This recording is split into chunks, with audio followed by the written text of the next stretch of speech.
Welcome to Bet On It. Kelly Stewart here. Week 5 of college football. Let's bring in Joe Raineri and Marco D'Angelo because we got a full slate of games for you guys today. Marco, how did your college football weekend end up? We had a good week here on the show. Best week of the season for our college football show. That's for sure, Kelly, as we all were nailing our games. And for my clients, third straight week, we've had big weekend. Knock on wood, we'll want to keep this thing running. And later in the show, I'll have a special offer for all of our viewers. But I'm excited, ready to rock and roll. The NFL's been good all year. Finally got college where it should be. So let's keep it going. Yes, we did. I needed that really good college football Saturday as well.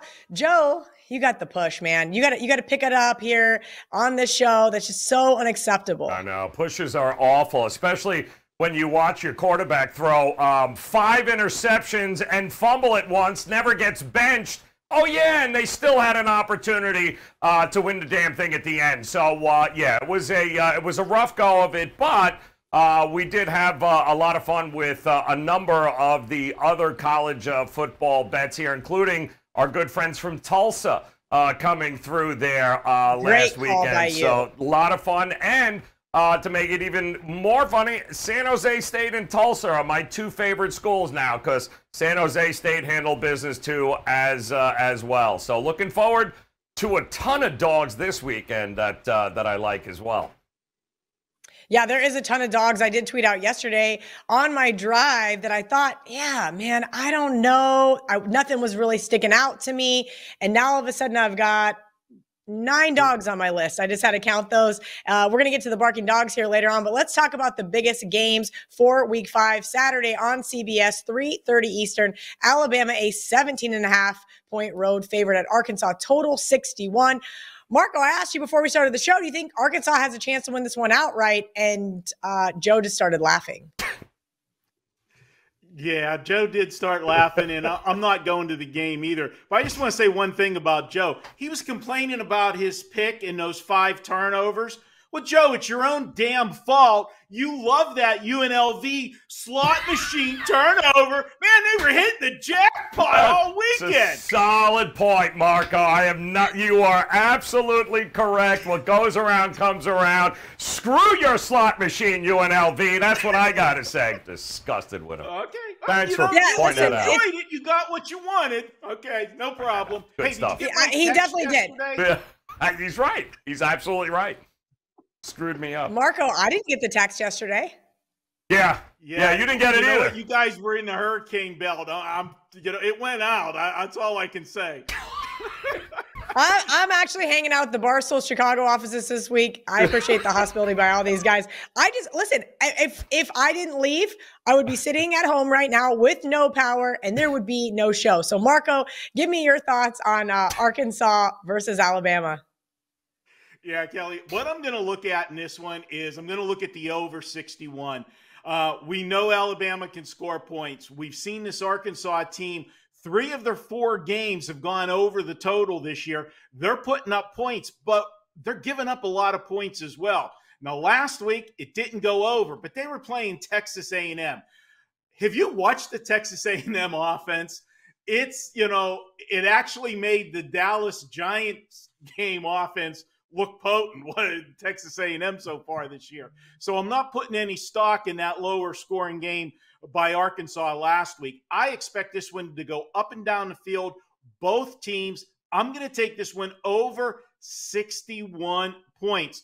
Couple things. I always like the teams that I say are 200 club members. Well, Alabama and Arkansas both squarely in that. 235, 282 on the average for Alabama run pass. Arkansas, 246, 235. But I also got a little angle for you. I should have called my buddy Ralph and tell him I found a stat. Here's one that the last 10 years in college football, this is a league-wide stat, when you have a total that's between 56.5 and 63, and the road team is gaining 125 or more yards per game on average than their opponents, like Alabama is doing, and they're coming off of a game in which they gained 575 yards or more. Get this. It has gone 38-11 over the last 10 years to the over. I'm taking Alabama, Arkansas over the total. Marco, I'm with you. There's no way I'm betting this under. That is for damn sure. This is an Arkansas defense that is Swiss cheese. And while I think that the Razorbacks offense would be able to keep up with the Tide, that defense is going to be their liability. Joe, your thoughts, not maybe on the total with Marco, or are you on one of the sides? Yeah, I mean, listen, I'm looking at the side, but I'm going to split this game into two halves. And with Alabama having a little extra time here to try and get ready for this secondary of Arkansas, which, is it fair to say, wasn't really tested with A&M in any way, shape, or form? Yeah, listen, this was a close game last year. I don't see this being a close game this year, and I certainly don't see it being a close game early, given the fact of just how unbelievably pissed Nick Saban was in that very slow start against Texas a couple of weeks ago. I think Bama comes out throwing the ball all over the place, testing this Arkansas secondary, which is not going to be up to task here. So given the competition that Arkansas has faced and looked halfway decent against, this is not that. This is going to be a step up. So, yeah, give me Bama. It's, I believe, 10, somewhere in that ballpark there for Bama to go in the half with a lead, and I think they do just that. They're going to go in with at least a double-digit lead at the half and then pull away in the second half. Bryce Young's going to have a monster afternoon against that secondary. All right, well, moving along then. Saturday, ABC, 7:30 Eastern, NC State, 6.5-point underdog at Clemson. Total is ticking up to 49. Not going to lie, NC State got it done for me last year at home against this Clemson team, and I have them, we'll say on my long list. They are circled to see if they can spring the upset 2 years in a row. Joe, I'm going to go back to you. Your thoughts on this ACC matchup? Well, listen, this game is quite possibly the winner of the ACC, the Atlantic Division.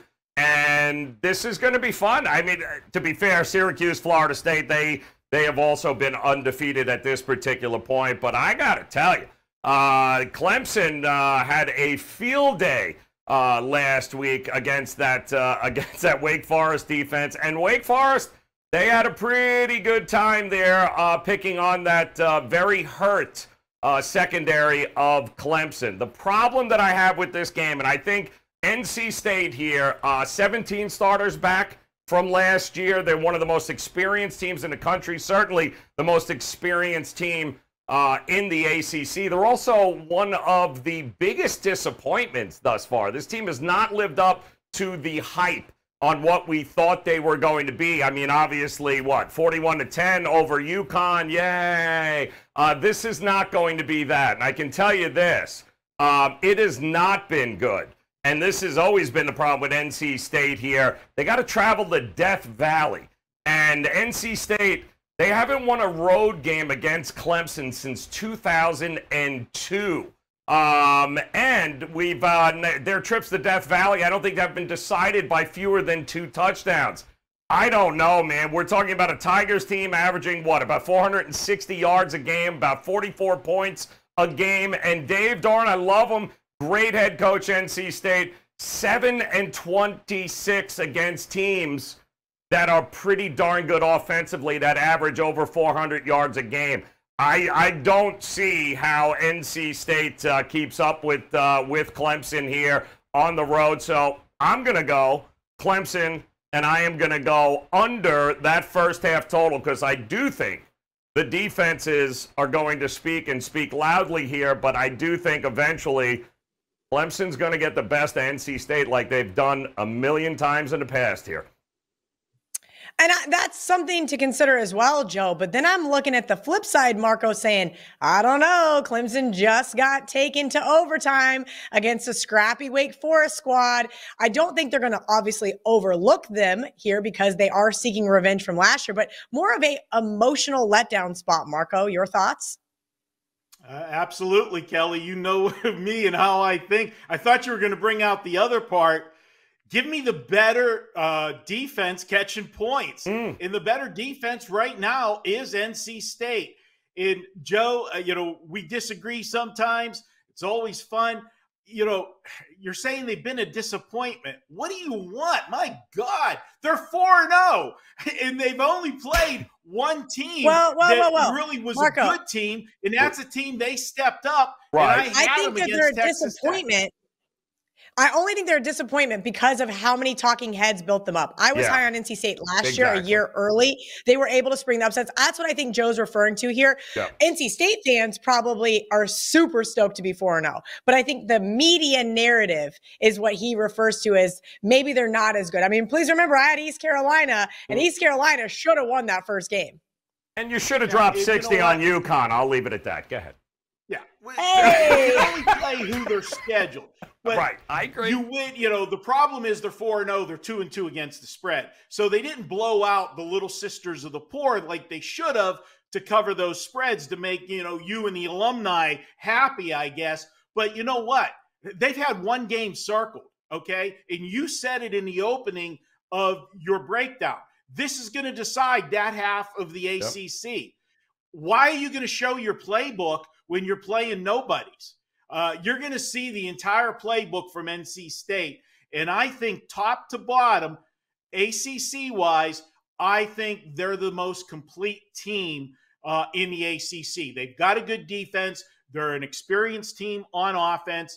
Clemson, everybody's getting excited by the fact that the quarterback, DJ, I won't even try to do his last name, had a great game last week. He ain't going against Wake Forest defense this week, okay? Let me tell you that. There's going to be some resistance there. And if they can't run the football and he's got to throw it, he still has to prove it to me that he can carry a team to win a game. I'm going to take the dog plus the points here. I think this is going to be a close game. Take NC State plus the points. Tried and true. Give me the better defense getting points. I'll try that. You guys got me in a glass case of emotion, and it's only been segment one. We are off to a hot start, but I'm going to kick these two to the curb, bring in my favorite guy. That's right, at Cal Sports LV, Ralph Michaels. How you doing, Ralph?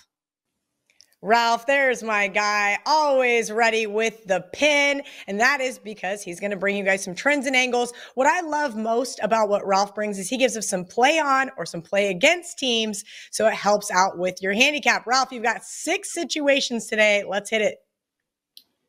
Well, you know what? A couple of these situations were from people on Twitter, and we'll give them a shout out as well. But let's start off with double-digit home dogs that are off a road win.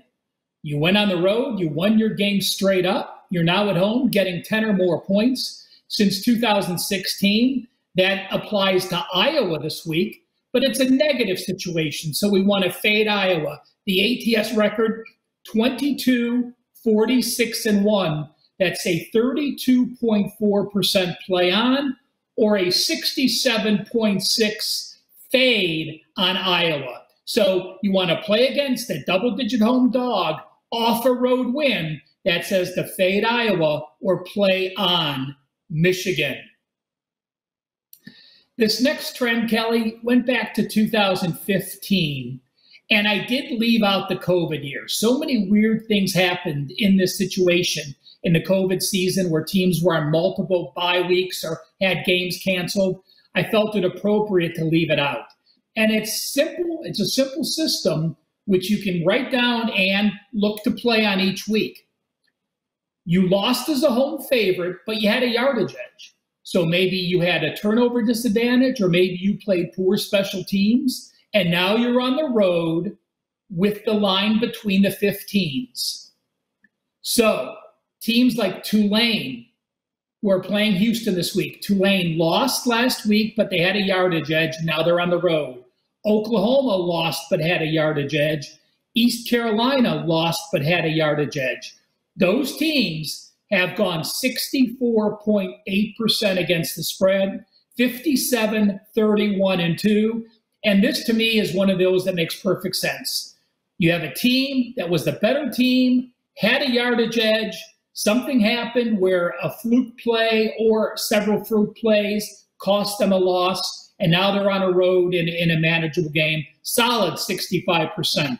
That is to play on Tulane, Oklahoma, and East Carolina. That East Carolina game did get moved to Sunday. It's going to be played at Florida Atlantic Stadium. You lose as a home favorite. You have revenge as a loss for a home favorite. And now you're a home favorite. So 3 scenarios. The team we're talking about is North Carolina. North Carolina lost to Virginia Tech last year as a favorite. North Carolina lost last week as a home favorite, and now they're a home favorite. So you're facing a team with revenge. You're facing a team off a disappointing loss. Those teams since 2003, a huge sample size, have covered 66.7% against the spread. So a team playing with revenge that is angry off a loss as a home favorite, and they are again a home favorite this week. North Carolina, the only team that falls into that situation. And the fourth one is going to be double revenge. Now, I only consider double revenge if you lost both games as a favorite. If you're a 30-point dog and you lose a game, you do not have revenge the next time you play a foe. But if you lost to that team twice in a row as a favorite both times, and now you're on the road, either as a favorite or a dog to +14. So Kentucky and Purdue both have double revenge, losing each of their last 2 games as a favorite. They're on the road this time, and they're either a favorite or a dog up to +14. Those teams have gone 81, 51, and 3, 61.4%. So betting on teams with double revenge that are now on the road, those 2 teams it applies to, Kentucky and Purdue, both in situations that have covered over 61% of the time. Ooh, Ralph, I'm still working on that 3-team parlay, but man, oh man, does that give me some ammunition for Friday.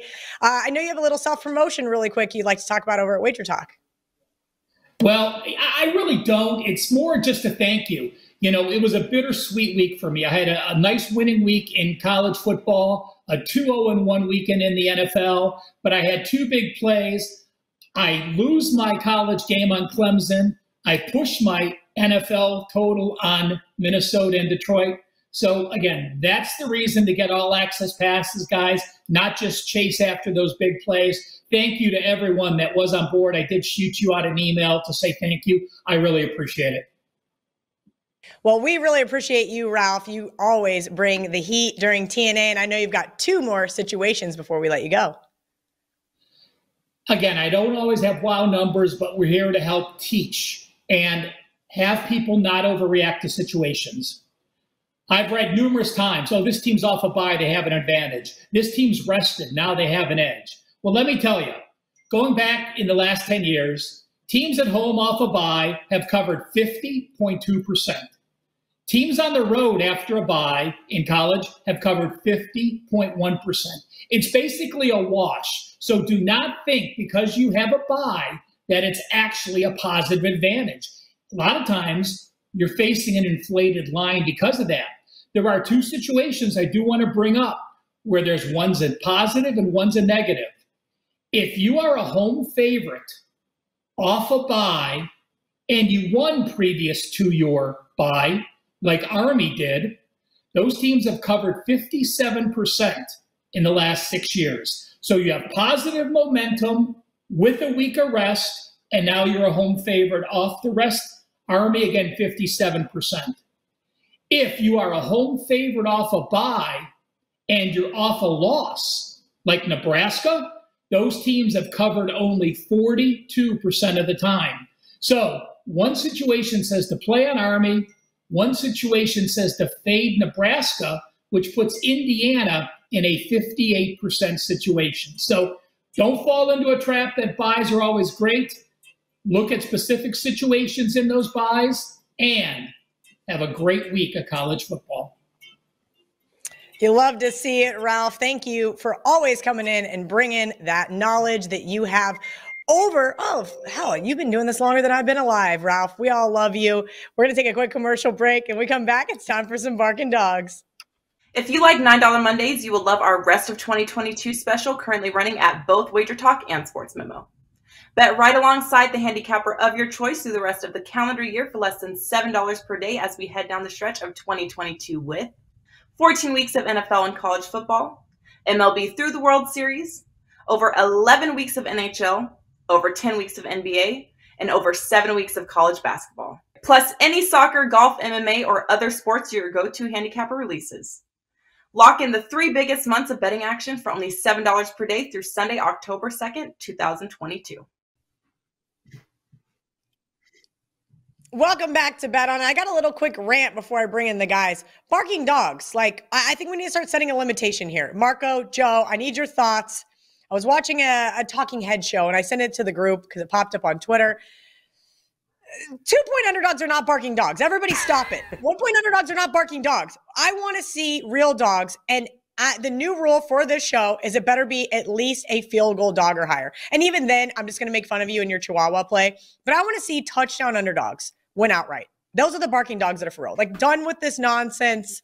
So, Marco, I'm going to go to you first, and if you bring a Chihuahua to the show, I'm done. You know, Kelly, some people might say that you're high maintenance. You give somebody a winner and they're not happy with it, and they want more, but, whatever, Mm-hmm.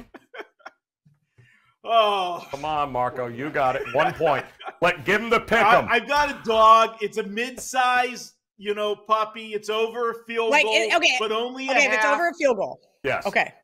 That's It's my new rule. It 3.5. has to be over a field goal. If I see one more person use VR's line and say sprinkle on the money line on a 1.5-point underdog, no shit, you should sprinkle on the money line. Like, you should just bet the money line. You should not bet the 1.5. Anyway, okay, sorry, I'm done. I've had a stressful week. And Kelly, your rant last week was very popular with the YouTube comments. So I guess we it worked out really well in our favor. I thought it was they really you woke some people up, that's for sure, last week. But I'm going with, do I get bonus points for taking an ugly dog? Ooh. Even if it's on the smaller side? Because I don't know they can get any uglier than Ball State. Oh.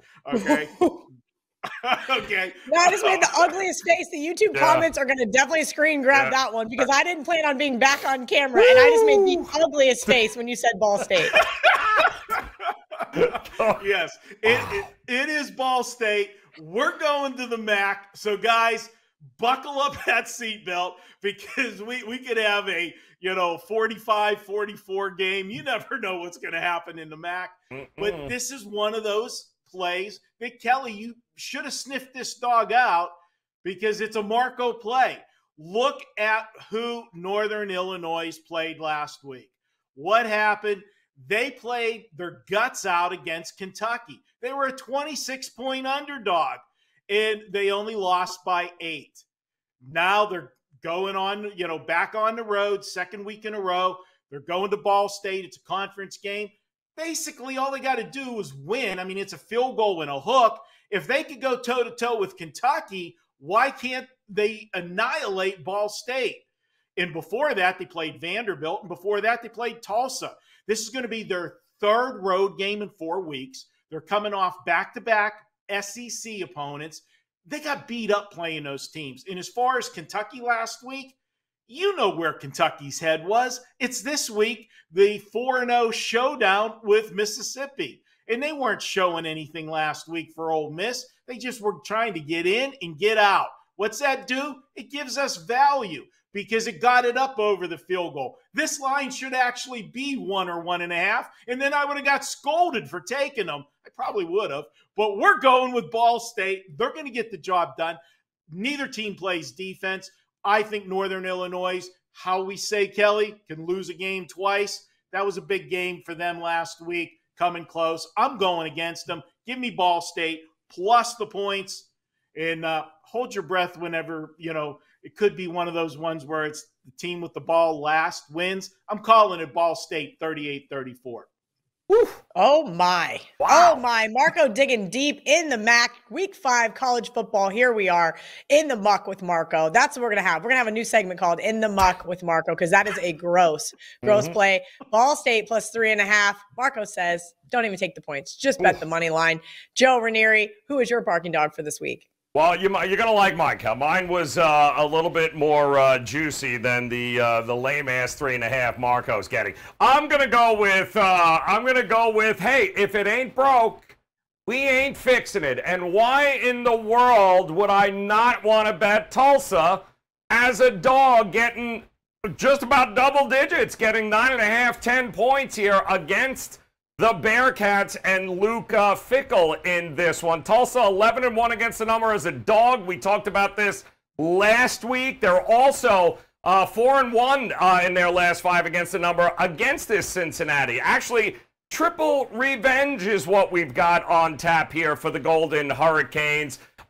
Each of the last 3 times they've played, Tulsa has been a double-digit dog. And the last 3 times they've lost, but they have lost by an average of only a touchdown, 7 points. They're 3-0, this Tulsa team, in triple revenge opportunities.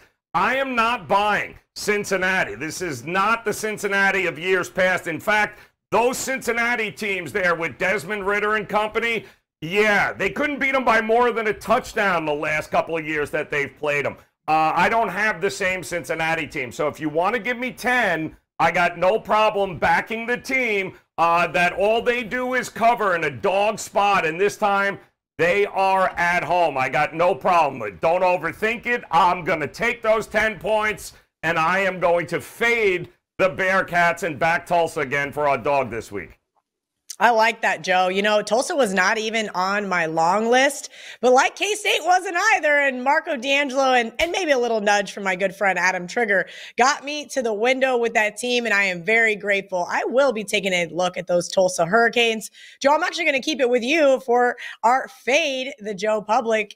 Joe Public, what you got this week? Yeah, so we are going to go where no man should ever have to go, and it should be considered to be illegal to go here, but the public seems to love Maryland. Or is it that the public absolutely cannot handle what they witnessed from Michigan State last week? And let's face it, Gal, it was disgusting on a lot of levels here. But there are a lot of injury concerns on this Maryland squad, including Tua's brother, including Raheem Jarrett, his #1 target there for Maryland. Both are highly questionable for this weekend. We've seen this line balloon towards Maryland here, and quite honestly, I mean, I had the number somewhere around 3.5 or 4, and now we're all the way up, as you can see there, to 9.5. I am sorry, I am not buying it, and I get it. Michigan State's got some issues, but Maryland is not the team, as far as I'm concerned, that is going to go in like what Minnesota did and embarrass them here. I think we're going to learn a little something about this Michigan State team this weekend, and Mel Tucker as a head coach. They're going to come out fighting. They're not as bad as they have looked. Teams never are. But I can tell you this, the amazing line movement in this game, fading Michigan State and backing Maryland, a little too much for my taste. So I'm going to go ahead and I'm going to fade those Maryland backers, and I'm going to take Michigan State in the points. Joe, I'm with you. When this line opened, I said, how can I not take Sparty in my parlay? As Joe mentioned, the public loves to bet what they saw last. And what they see last, they saw the Gophers just absolutely throttle this Michigan State team on Saturday. Maybe they're not as bad. Joe Raineri says, take a second look at Sparty. Marco D'Angelo, is the deli back open? Ooh. Kelly, the deli has been open and it has been serving some tasty sandwiches so far. We've got a big one this week. California is going to Washington State. Washington State was good to me last week, but you know what? I don't have any allegiance. They made me money, but I'm looking to fade them this week. Why? Look at the monster sandwich we've got. You've got Washington State. They were at home last week. They played Oregon. yeah, maybe Oregon's not quite as good as we thought they might be, the hype coming into the season and getting that Bo Nix guy at quarterback, but it's still a big name, Oregon. But who do they got on deck? They got Southern Cal. That's everybody's darling of the Pac-12. This is a classic sandwich spot. What makes it even better is they got the money last week, but they led that game the whole way against Oregon and then choked it away at the end. You got to worry about them losing the same game twice. We talk about that, and it's real. You give out an effort like they did last week, losing 44-41 as an underdog to, one of the big name schools in the conference, that can have a hangover effect the next week. I like California in this spot. I also like the fact that their offense woke up last week. Now, granted, it was against Arizona, but if you want to talk about being a flat spot, last week should have been a flat spot for California. They were coming off their own narrow miss at Notre Dame. That was a big game for California and those kids to go to South Bend. So they showed me a lot there. And one thing you generally get with a California team with Coach Wilcox is a good defense. And I'll throw that Marcoism out there too. Give me the better defense catching points. I'm going to go ahead. I'm going to take California. We're going to go ahead, call for the outright upset here. I got Cal 27-23. Grab the points, put a little sprinkle on Cal. Gotta love those Marcoisms. We're going to take a quick commercial break, and maybe we'll be back with a few more during Best Bets. If you like $9 Mondays, you will love our Rest of 2022 special currently running at both Wager Talk and Sports Memo. Bet right alongside the handicapper of your choice through the rest of the calendar year for less than $7 per day as we head down the stretch of 2022 with 14 weeks of NFL and college football, MLB through the World Series, over 11 weeks of NHL, over 10 weeks of NBA, and over 7 weeks of college basketball. Plus any soccer, golf, MMA, or other sports your go-to handicapper releases. Lock in the 3 biggest months of betting action for only $7 per day through Sunday, October 2nd, 2022. Welcome back to Bet On It. It is now time for Best Bets. I'm going to keep mine short and sweet this week because I don't want to overthink it. I'm going to take the Kentucky Wildcats, who have been absolute money for me the past 2 seasons as an underdog, 10-3-1, if you guys are keeping track at home, scoring an average of 39.7 points per game in their last 7 games. I know both these teams are 4-0, and yes, the Rebels have been somewhat impressive on offense, but man, I think we see a little revenge spot here from the Wildcats, and I think +7 and a little sprinkle on that money line is going to get it done for us. Joe, I'm going to go to you next. Who is your best bet for college football week 5?